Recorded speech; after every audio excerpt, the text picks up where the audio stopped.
Well, it was a very different announcement. Our royal correspondent, Camilla Tominey, is in Windsor. So, Camilla, let's unpick our way through all of this. Do we know where the baby was born? Not for definite, no, Phil. Morning, Holly, as well. Morning. Yes, there's still confusion reigns over the location of the birth. Initially, all afternoon, journalists like me were given the impression that the baby had been born at home. We understood it had been a very quick birth, the baby boy being born in the early hours of the morning, 5:26. And then later, as the evening progressed, it then emerged that perhaps Meghan had been transferred to a private hospital in London, thought to be the Portland, which is synonymous with celebrity babies. Victoria Beckham had her 4 children there, but still no confirmation from Buckingham Palace, and that's in light of this need to keep the birth as private as possible. Although with a huge amount of media here covering the story from around the world, one wonders whether that is possible. At the end of the day, the venue where the child was born is going to be on the birth certificate eventually anyway, so we will know, but I think Harry and Meghan at the moment just want to keep it all as under wraps as possible. And then there was this confusion also about the timeline, really. We were sort of told she was in labour, and then we were told sort of 10 minutes later the baby had been born in the morning. So that was all a bit confusing as well. Yeah.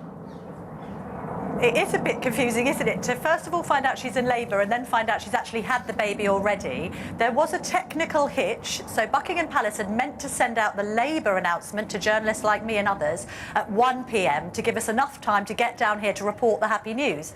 In fact, for some reason, that email didn't leave the inbox properly. It didn't arrive in journalists' inbox until 2 p.m, by which point Prince Harry was already preparing to give that, albeit adorable, press conference, all a little bit fraught, but at the end of the day, we were all happy to hear the news that both mother and son were happy and healthy. But regardless of whether it's 2 o'clock or 1 o'clock in the afternoon, if the baby was born at 5:26 in the morning, how come we weren't told more or less around then?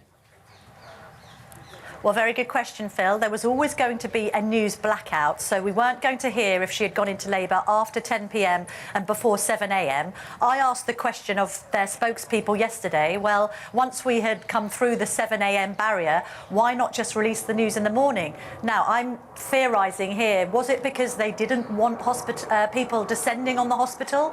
If news got out that the Portland was where she had delivered, that could be an option. Was it just the case that they wanted what turned out to be 7-8 hours just privately celebrating as a family without letting anyone know what had happened? Or was it for the American networks? Now that's another theory doing the rounds, this idea that they've timed it to get onto the breakfast shows in America. Actually, it was a little too late for that. Yes, the American networks all covered the story into the evening. I'm not sure it was that cynical. There were some genuine apologies from spokespeople here regarding the kind of mismanagement of the timing. But again, it's hard. We have a situation here with Meghan coming from a showbiz background. We've got celebrity PR and royal PR colliding.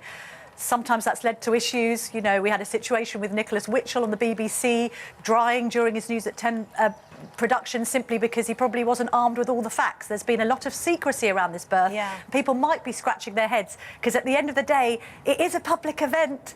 The royals are part subsidised by the taxpayer, and it's not just interesting to the public to hear about the news of a baby, it's in the public interest to hear about it. So maybe the cloak and dagger approach to it all might be rethought after the event. Well, Harry himself said there was going to be 2 days and we would see the baby and see mum. Are we expecting that to happen, and will we have a name by then, do you think? Well, I think we'll definitely have a name in the next 24 to 48 hours, and also that coveted image. That is happening. In fact, Harry confirmed it in his press conference.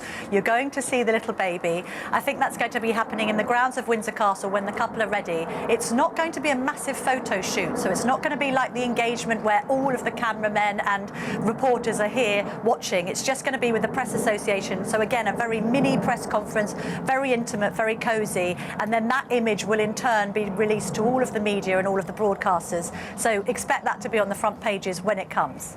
All right. Thank you, Thank Camilla. you very much. Thank you very much.